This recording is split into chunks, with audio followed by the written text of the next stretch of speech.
Jay Masicki, it is good to be with you again today. जय मसीह। फिर से आज आपके साथ मिलकर हम बहुत ही आनंदित हैं। It is a joy to gather with you every day and study the Word of God. आपके साथ प्रतिदिन मिलकर परमेश्वर के वचन सीखना हमें बहुत ही आनंददायक है। We are working through the New Testament, reading 2 chapters a day. प्रतिदिन 2 अध्याय का अध्ययन करते हुए हम परमेश्वर के वचन को सीख रहे हैं। And today I want you to read Acts chapter 9 and chapter 10. आज हम प्रेरितों के 9वें और 10वें अध्याय का अध्ययन करेंगे। If you're just joining with us for the first time, I want to encourage you just to start where we are at and then start reading through the New Testament with us. अगर आप पहली बार आज हमसे जुड़े हैं तो मैं आपको प्रोत्साहित करना चाहूंगा कि आज हमारे साथ यही अध्यायों के साथ आप शुरुआत कीजिए और फिर आप आगे परमेश्वर का जो वचन बाइबल में है आप वो अध्याय पूरे करते रहोगे। We are planning on going through the New Testament 4 times in our teaching. So if you are just joining us now, continue with us and you'll catch up on what you missed out the first time. नए वचन का अध्ययन हम 4 बार पूरा करेंगे। अगर आप आज हमारे साथ जुड़े हुए हैं तो आप हमारे साथ बने रहिए और जो अध्याय आपसे छूट गए हैं वो भी आप फिर से हमारे साथ पूरा कर पाओगे। Chapter 9, we read about the wonderful conversion of Saul of Tarsus. 9वां अध्याय है प्रेरितों का 9वां अध्याय। वो साउल जो तारसिस का साउल था वो प्रभु में कैसे आया उस बारे में वो 9वां अध्याय बता रहा है। Saul believed he was doing God's will. Saul विश्वास करता था कि वो परमेश्वर की इच्छा को पूरी कर रहा है। He was a religious man. Saul एक धार्मिक व्यक्ति था। He had a very strong heart to do the things of God. परमेश्वर का कार्य करने के लिए उसका हृदय बहुत ही स्थिर था, मजबूत था। And yet he was persecuting the church. इसके बावजूद वो कलीसिया के लोगों को सताता था। He thought he was on God's mission, but he was actually opposing God. Saul ऐसा सोचता था कि वो परमेश्वर की इच्छा पूरी कर रहा है, लेकिन हकीकत में वो परमेश्वर के लोगों को सता रहा था। And so he was on his way to Damascus in order to persecute the church there. वो अपने रास्ते में दमस्कस की तरफ जा रहा था ताकि वो दमस्कस में रहने वाले कलीसिया के लोगों को सता सके। He had already done it in Jerusalem, and many people had died at the hands of Saul. और वो साउल ने पहले ही यरूशलेम के अंदर बहुत सारे कलीसिया के लोगों को सताया था और साउल के हाथों से बहुत सारे विश्वासी लोग मारे गए थे। Let's read verses 1 and 2 of chapter 9. हम 9वें अध्याय का पहली और दूसरी आयत पढ़ेंगे। साउल जो अब तक प्रभु के चेलों को धमकाने और घात करने की धुन में था, महायाजक के पास गया और उससे दमिश्क के आराधनालयों के नाम पर इस अभिप्राय की चिट्ठियां मांगी कि क्या पुरुष क्या स्त्री जिन्हें वो इस पंथ पर पाए उन्हें बांधकर यरूशलेम में ले आए। Now, Saul was doing this, and in his mind, he thought he was serving God. जब साउल ये सारे काम कर रहा था तो अपने मन के अंदर वो इस बात को सोच रहा था कि वो परमेश्वर की इच्छा को पूरी कर रहा है। So the Lord Jesus confronted him on the way to Damascus with a bright shining light that sent him to the ground.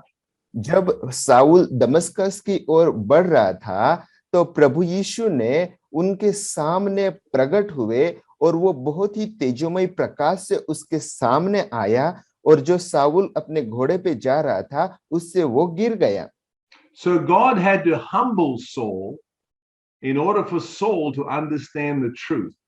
परमेश्वर को साउल को क्या करना था कि साउल एक नम्र व्यक्ति बन जाए ताकि वो परमेश्वर को समझ सके और सच्चाई को जान सके।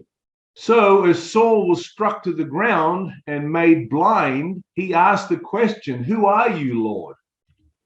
जब साउल घोड़े से गिर गया और उनकी आंखें अंधी हो गई, तब साउल ने परमेश्वर से पूछा कि हे परमेश्वर, तू कौन है? Let's read verse 5. हम 5वीं आयत पढ़ेंगे। उसने पूछा, हे प्रभु, तू कौन है? उसने कहा, मैं यीशु हूं जिसे तू सताता है। Then Saul asked the Lord, "What do you want me to do?" और उसके बाद साउल प्रभु यीशु से पूछता है कि हे प्रभु, तू मुझसे क्या चाहता है? We read that in verse 6. और ये बात हम 6वीं आयत में पढ़ेंगे। परंतु अब उठकर नगर में जा, और जो तुझे करना है वह तुझसे कहा जाएगा। आमीन। That's what we need to be asking all the time. Lord, what would you have me do? यही बात हमें भी प्रतिदिन परमेश्वर से पूछनी चाहिए कि हे परमेश्वर, आप मुझसे क्या चाहते हो? Sometimes we can be doing things out of religion and we think we're serving God, but we're not. कुछ बार हम धार्मिकता से बाहर निकल काम करते हैं और हम ऐसा सोचते हैं कि हम परमेश्वर की इच्छा को पूरी कर रहे हैं, लेकिन हकीकत में हम ऐसा नहीं कर रहे होते हैं। So our best position before God is one of humility. परमेश्वर के सामने हमारी जो सबसे अच्छी स्थिति है वो है हमारी विनम्रता। We have to always walk before God with a humble heart and ask him, what would you have me do? हर वक्त हमें परमेश्वर के सामने एक नम्र हृदय के साथ जाना चाहिए और परमेश्वर से पूछना चाहिए कि हे परमेश्वर, आप मुझसे क्या चाहते हो? Because sometimes we can be blinded by our own pride. बहुत बार या कुछ बार ऐसा होता है कि हम घमंड की बातों से हमारी आंखों को अंधा कर देते हैं। And because Saul was not walking before God in humility, he was walking before God in pride. जो साउल था, वो साउल परमेश्वर के सामने विनम्र हृदय से नहीं जा रहा था, लेकिन वो साउल एक घमंड से परमेश्वर के सामने जाता था। We will always miss God's direction when we are walking in pride in our life. जब हम अपने जीवन के अंदर घमंड में चलते हैं, तो हम हमेशा ही परमेश्वर की इच्छा से दूर होते हैं। Because pride will blind us to understanding God's will and God's leading. क्योंकि ये जो घमंड है, ये घमंड परमेश्वर की अगुवाई और परमेश्वर की बातों से हमें दूर करता है, वो हमें अंधा कर देता है। So God had to humble Saul. प्रभु को क्या करना था कि प्रभु को वो जो साउल था, वो साउल को विनम्र करना था। And once Saul was humbled, now he asks the right question. Lord, what do you want me to do? और जब साउल विनम्र हो गया, तब जाकर साउल ने परमेश्वर से पूछा कि हे प्रभु, मैं आपके लिए क्या कर सकता हूं? Let's go over to James chapter 4. हम याकूब के पत्र उसके 4थे अध्याय में जाएंगे। And we're going to read verse 6. और उसकी 6ठी आयत हम पढ़ेंगे। वह तो और भी अनुग्रह देता है, इस कारण यह लिखा है, परमेश्वर अभिमानियों को विरोध करता है पर दिनों पर अनुग्रह करता है। आमीन। So God resists the proud. परमेश्वर घमंडियों को ताड़ित करता है, उसकी ताड़ना करता है। Now God was resisting Saul, but Saul did not know it. और जो परमेश्वर है, वो परमेश्वर साउल को रेजिस्ट कर रहा था, उसको मना कर रहा था, लेकिन जो साउल है, वो साउल इस बात को नहीं जानता था। Because Saul was full of pride, he did not know when God was resisting him. क्योंकि साउल जो है साउल घमंड से भरा हुआ था, इसीलिए जो परमेश्वर है उसको मना कर रहा था, इस बात को साउल नहीं समझ पाया। So we want to always humble ourselves first, so God does not have to humble us. इसीलिए हमें क्या करना है कि हमें खुद से ही अपने आप को विनम्र करना है, ताकि परमेश्वर को हमें विनम्र करने की जरूरत ना हो। Because if we humble ourselves, God will continue to give us grace. अगर हम अपने आप को विनम्र करेंगे तो परमेश्वर अपने अनुग्रह को हमेशा ज्यादा ही हमें देता रहेगा। Once we humble ourselves, then we can submit to God, and then we can resist the devil.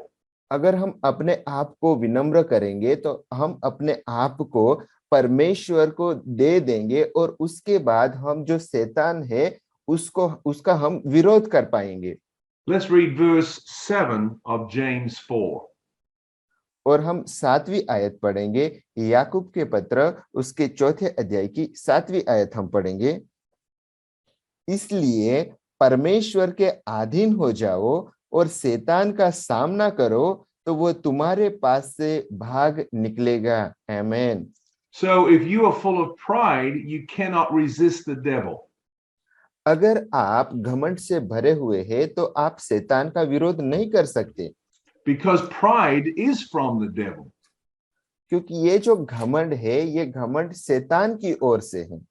So Saul humbled himself, and then God was able to use him in a mighty way to establish the church in the new covenant. नई वाचा के अंदर कलीसिया के निर्माण करने के लिए साउल ने जब अपने आप को विनम्र किया, तो परमेश्वर ने उसका इस्तेमाल करना शुरू कर दिया। So I pray for you today that you will use today as an opportunity to say to the Lord, Lord, what would you have me do? आज मैं आपको प्रोत्साहित करना चाहूंगा कि आज आप परमेश्वर से इस बात ऐसे आप प्रश्न पूछे कि हे पिता परमेश्वर, मैं आपके लिए क्या कर सकता हूं। And as you humble yourself before God, he will clearly show you the direction for your life. और जैसे ही आप परमेश्वर के सामने विनम्र हो जाते हैं, परमेश्वर आपके जीवन के लिए अगुवाई करेगा, रास्ता दिखाएगा। Amen. God bless you, and you have a blessed day. आमीन। पिता परमेश्वर आपको आशीषित करे और आज का दिन आपके लिए आशीषमय हो।